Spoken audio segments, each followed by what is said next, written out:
Hello traders, gold, copper and crude oil உடைய technical views இன்றைக்கி பார்க்கலாம். அதுக்கு முன்னாடி நம்ம சேனலை சப்ஸ்கிரைப் பண்ணிக்கோங்க. பெல் ஐக்கானே ப்ரெஸ் பண்ணி வச்சுருந்தீங்கன்னா நாங்கள் டெய்லி கொடுக்கக்கூடிய அப்டேட் உங்களுக்கு இமீடியட்டாக கிடைக்கும். அதை நீங்கள் ட்ரேட் பண்ணுறதுக்கு யூஸ் பண்ணிக்கலாம். அதே மாதிரி உங்கள் ஃப்ரெண்ட்ஸ் யாராவது கமாடிட்டி ட்ரேட் பண்ணிட்டு இருந்தாங்கன்னா அவங்களுக்கு இந்த வீடியோ ஷேர் பண்ணுங்கள். அவங்ககிட்ட பண்ணுறதுக்கு இந்த வீடியோ ஒரு யூஸ்ஃபுல்லாக இருக்கும். ஃபஸ்ட்டு கோல்டு மினி பார்க்கலாம்.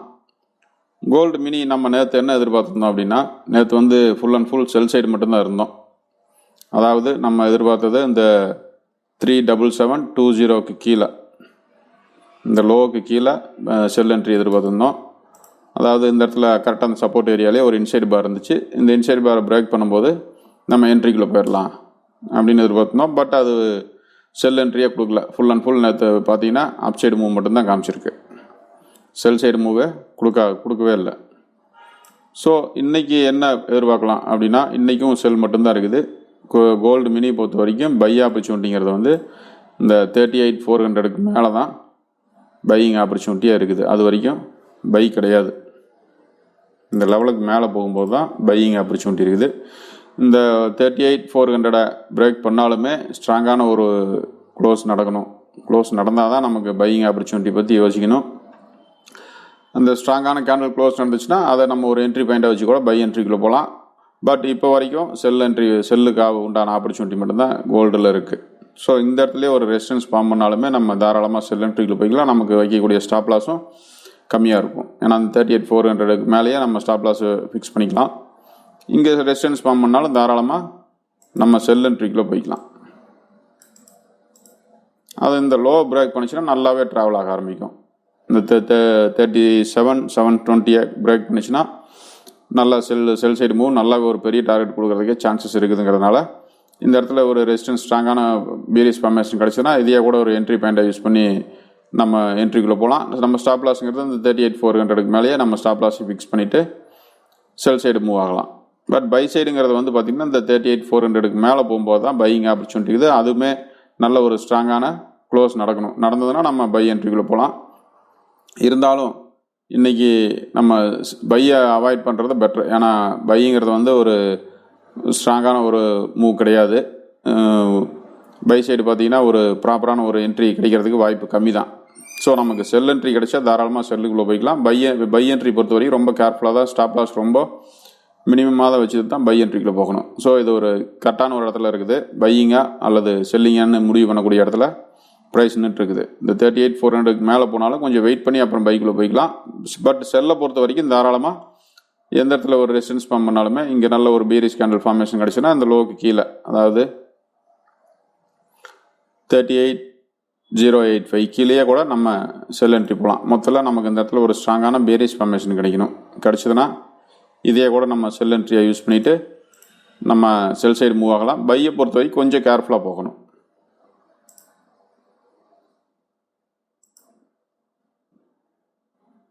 நெக்ஸ்ட் காப்பரில் நம்ம நேற்று எதிர்பார்த்தது full and full buy side இருந்தோம். அதாவது இந்த 444க்கு மேலே பிரேக் ஆச்சுன்னா ஸ்ட்ராங்கான ஒரு க்ளோஸ் நடந்துச்சுன்னா பைக்கு இன்னும் கண்டினியூ ஆக ஆரம்பிச்சிடும். நேற்று ஒரு ரீட்ரேஸ்மெண்ட் நடந்துட்டு பை ஆகும்னு சொல்லியிருந்தோம். அதே மாதிரி நல்ல ஒரு ஸ்ட்ராங்கான ரீட்ரேஸ்மெண்ட். அந்த ரீட்ரேஸ்மெண்ட்டு நம்ம எதிர்பார்த்தது இந்த 440.75 இந்த லெவலுக்கு எதிர்பார்த்தோம்.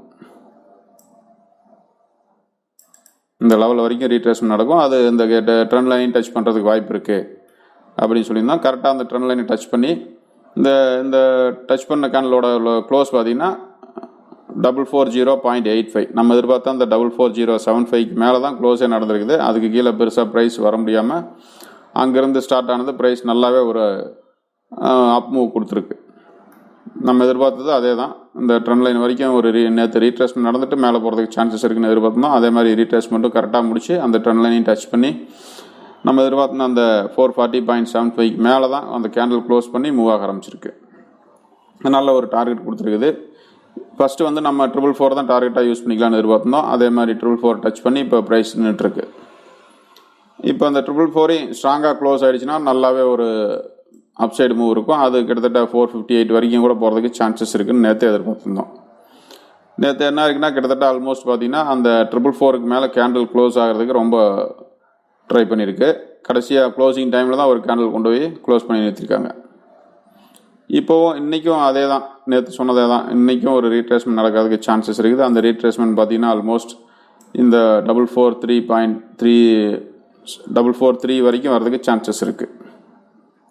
அதாவது இந்த ப்ரீவியஸ் ரெசிஸ்டன்ஸ் வரைக்கும் வர்றதுக்கு ஒரு வாய்ப்பு இருக்குது.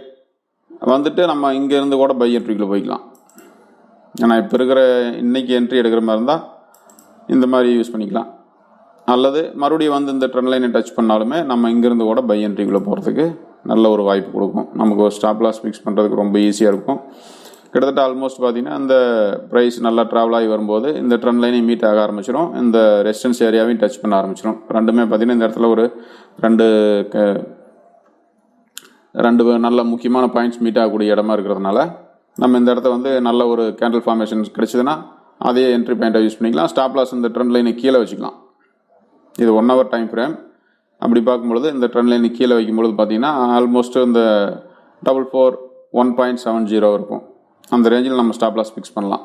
அல்லது அதிகபட்சம் பார்த்திங்கன்னா இந்த லோவே வைக்கலாம், 440.75 நம்ம ஸ்டாப் லாஸை வச்சுட்டு கூட இந்த இடத்துல ஒரு ஸ்ட்ராங்கான கேண்டில் ஃபார்மேஷன் கிடச்சிதுன்னா இங்கேருந்து பைக்கில் போய்க்கலாம். இப்போ இருக்கிற கண்டிஷனில் டைரெக்டாக ஹையாக பிரேக் பண்ணால் பை என்ட்ரிக்குள்ளே போகிறத முடிஞ்சளவுக்கு அவாய்ட் பண்ணிக்கலாம். ஏன்னா நேற்று நல்ல ஒரு மூவ் கொடுத்துருக்கனால அது நம்ம எதிர்பார்த்த அந்த 444 லெவலில் ப்ரைஸ் இருக்குது. இப்போது 443.90 இப்போ ப்ரைஸ் ட்ரேட் ஆகிட்டுருக்கு. ஸோ இது வந்து ஒரு முக்கியமான இடம். அதனால் ப்ரைஸ் ஒரு ஸ்ட்ராங்கான ஃபார்மேஷன் கொடுத்தா தான் மேலே போக ஆரம்பிக்கும். இல்லாட்டி பெரிய ஒரு ரீட்ரேஸ்மெண்ட் நடக்கிறதுக்கு வாய்ப்பு கொடுக்க ஆரம்பிச்சிடும். ஏன்னா அந்த ட்ரெண்ட் லைனையும் பிரேக் பண்ணுற மாதிரி பிரேக் பண்ணிவிட்டு மறுபடியும் மேலே போகிறதுக்கு வாய்ப்பு இருக்கும். அதனால் நம்ம இந்த இடத்துல வந்து கொஞ்சம் கேர்ஃபுல்லாக என்ட்ரி எடுக்கணும். அதாவது ஒன்று இந்த 443 வந்து ஒரு சப்போர்ட் ஃபார்ம் பண்ணிச்சுன்னா நம்ம அங்கேருந்து கூட பைக்கில் போகலாம். நமக்கு அந்த கேண்டிலே நம்ம ஸ்டாப் பாயிண்ட் வைக்கும்போது நமக்கு ஸ்டாப்பும் கம்மியாக இருக்கும், டார்கெட்டும் ஒரு பெரிய டார்கெட் இருக்கும். அல்லது இந்த ட்ரெண்ட் லைனை வந்து டச் பண்ணி கேண்டில் ஃபார்மேஷன் கிடைச்சதுன்னா இதையும் நம்ம என்ட்ரி பாயிண்ட்டாக யூஸ் பண்ணலாம். மொத்தம் 2 இடத்துல சப்போர்ட் எடுக்கிறதுக்கு சான்சஸ் இருக்குது. இதுலெல்லாம் எடுக்கும்போது பார்த்திங்கன்னா நமக்கு ஸ்டாப் லாஸ் கம்மியாக போயிடும், டார்கெட் ஒரு பெரிய டார்கெட் கொடுக்கறதுக்கு சான்சஸ் இருக்குதுங்கனால இந்த 2 இடத்தையும் நம்ம முக்கியமான என்ட்ரி பாயிண்ட்டாக யூஸ் பண்ணிக்கலாம். யூஸ் பண்ணிட்டு காப்பர் இன்றைக்கும் பார்த்தீங்கன்னா ரீட்ரேஸ்மெண்ட் நடந்தாலுமே நம்ம வாய்ப்பு கிடைச்சா பை என்ட்ரியில் மட்டும் போய்க்கலாம், செல்லை அவாய்ட் பண்ணிக்கலாம். Next crude oil.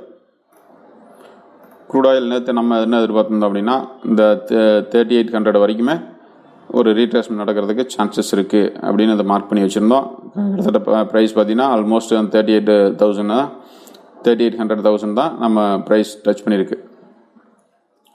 அதாவது லோ பார்த்திங்கன்னா 3767 வரைக்குமே வந்திருக்குது. பட் நம்ம எதிர்பார்க்குறது இந்த இடத்துல ஒரு சப்போர்ட் ஃபார்ம் பண்ணிச்சுன்னா என்ட்ரிக்குள்ளே போகலான்னு எதிர்பார்த்துருந்தோம். அதே மாதிரி நல்ல ஒரு இன்சைட் பார் ஃபார்மேஷன் கிடச்சிது. பட் அந்த இன்சைட் பார் ஹையை பிரேக் பண்ண முடியாமல் ப்ரைஸ் இப்போ உள்ளதான் நின்றுருக்கு. இந்த இன்சைட் பாரோட ஹை பார்த்திங்கன்னா 3828 இந்த லெவலுக்கு மேலே போயிருக்கணும். போகாமல் ப்ரைஸ் அந்த ஏரியாலேயே ஒரு செல் சைடு மூவ் மாதிரி காமிச்சிட்டு மறுபடியும் க்ளோசிங் டைமில் கொண்டாந்து மேலே அந்த ஆல்மோஸ்ட் அந்த நியரஸ்ட் ஏரியாலே க்ளோஸ் பண்ணியிருந்தாங்க. இப்போ பார்த்தீங்கன்னா சின்ன கேப் டவுன் ஓப்பன் ஆகிருக்கு. ஸோ இன்றைக்கி என்ன பண்ணலாம் அப்படின்னு எதிர்பார்த்தோம்னா இன்றைக்கும் பை ஆப்பர்ச்சுனிட்டி மட்டும்தான் இருக்குது. இன்றைக்கும் அதையே நம்ம அந்த ப்ரீவியஸாக இருக்கக்கூடிய இன்சைட் பாரையே நம்ம ஒரு என்ட்ரி பாயிண்ட்டாக யூஸ் பண்ணலாம்.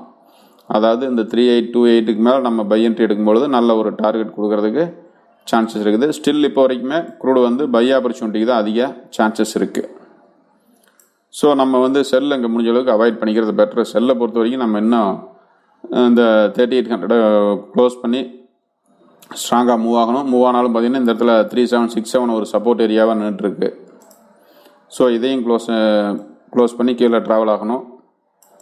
அதை விட்டிங்கன்னா அடுத்தது பக்கத்துலேயே பார்த்திங்கன்னா அடுத்த ஒரு சப்போர்ட் ஏரியா நின்றுட்டுருக்கு 3727. ஸோ அடுத்தடுத்து நிறைய சப்போர்ட் இருக்கிறதுனால செல் என்ட்ரி கிடைச்சாலும் முடிஞ்ச அளவுக்கு அதை அவாய்ட் பண்ணிவிட்டு பை ஆப்பர்ச்சுனிட்டி கிடைச்சா பை என்ட்ரி மட்டும் போய்க்கிறது சேஃபாக இருக்கும். இந்த 3828க்கு மேலே ப்ரைஸ் ட்ராவல் ஆக ஆரம்பிச்சதுன்னா நம்ம அங்கேருந்தே பை என்ட்ரிக்குள்ளே போய்க்கலாம். இந்த 3800 நம்ம வந்து ஸ்டாப் பாயிண்ட்டாக யூஸ் பண்ணிக்கலாம். இந்த இடத்துல ஸ்ட்ராங்காக ப்ரைஸ் இந்த 3800 நம்ம ஸ்டாப் லாஸ் யூஸ் பண்ணும்போது அதையே நம்ம ஸ்டாப் பாயிண்ட்டாக வைக்கக்கூடாது. கேண்டில் க்ளோஸ் நடந்தால் அதை அந்த க்ளோஸ் ஆகிற வரைக்கும் வெயிட் பண்ணி அப்புறம் எக்ஸிட் ஆகணும். ஏன்னா அந்த இடத்துல வந்து ப்ரைஸ் பார்த்திங்கன்னா நல்ல ஒரு ஃப்ளக்சுவேஷன் மூவ் கொடுத்துட்ருக்கு. ஸோ நம்ம இன்றைக்கும் பார்த்திங்கன்னா க்ரூட் ஆயில் பொறுத்த வரைக்கும் பை ஆப்பர்ச்சுனிட்டி கிடைச்சா மட்டும் பைக்கில் போய்க்கலாம். அதுவும் 3828க்கு மேலே நம்ம இங்கே கிடைக்கக்கூடிய இப்போதைக்கு மேஜரான சப்போர்ட் பார்த்திங்கன்னா 3767 தான் நமக்கு ஸ்டாப் பாயிண்ட்டாக இருக்குது. பட் நம்ம அவ்வளோ தூரம் ஸ்டாப் பாயிண்ட் கொடுக்க வேண்டியது இல்லைங்கிறதுனால நம்ம இந்த இடத்துல ஒரு 3800 நம்ம ஒரு ஸ்டாப் பாயிண்ட்டாக யூஸ் பண்ணலாம். அல்லது இந்த இடத்துல நடக்கக்கூடிய சின்ன க்ளோஸை நம்ம ஸ்டாப் பாயிண்ட்டாக கூட யூஸ் பண்ணிக்கலாம். மொத்தத்தில் crude oil பொறுத்த வரைக்கும் பை ஆப்பர்ச்சுனிட்டி மட்டும் தான் இன்றைக்கி இருக்குது. செல்ல முடிஞ்ச அளவுக்கு அவாய்ட் பண்ணிக்கிறது சேஃபாக இருக்கும். Okay, thank you.